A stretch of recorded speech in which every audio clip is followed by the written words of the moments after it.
Le 12 septembre dernier, Édouard Philippe profitait de son passage dans l'émission 7 à 8, sur TF1, pour annoncer son soutien à son ancien patron, le président de la République, Emmanuel Macron, dans le cadre de l'élection présidentielle 2022. Pour l'élection présidentielle de 2022, je soutiendrai le président de la République.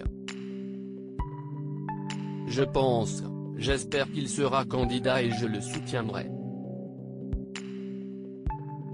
Mon soutien sera complet. Confiait-il face à la journaliste Audrey Crespo-Mara.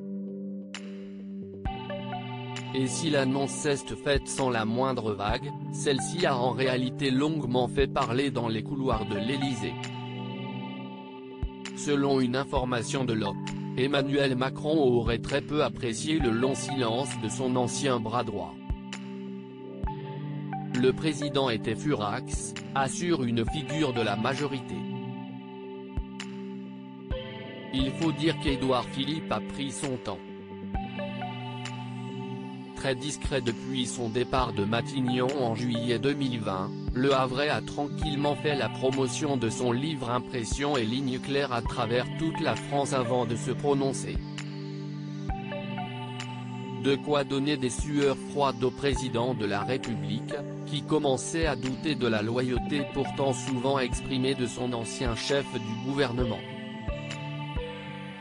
Édouard Philippe crée son propre mouvement politique et pour cause, le maire du Havre, qui a toujours refusé d'adhérer à En Marche, continue de s'éloigner du parti de son ancien patron. Le 9 octobre prochain, l'ancien Premier ministre annoncera la création de son nouveau parti libéral de droite en vue des législatives de 2022. Une initiative susceptible de faire de l'ombre à la majorité. Le soir de la réélection de Macron, s'il est réélu, bien sûr, Édouard veut s'imposer comme le leader naturel de la majorité. Son calcul est loin d'être sot et, croyez-moi, il est déjà à la manœuvre, estime un fervent macroniste dans les colonnes de l'OP. En attendant, Emmanuel Macron espère bien fédérer les partisans de la personnalité politique préférée des Français.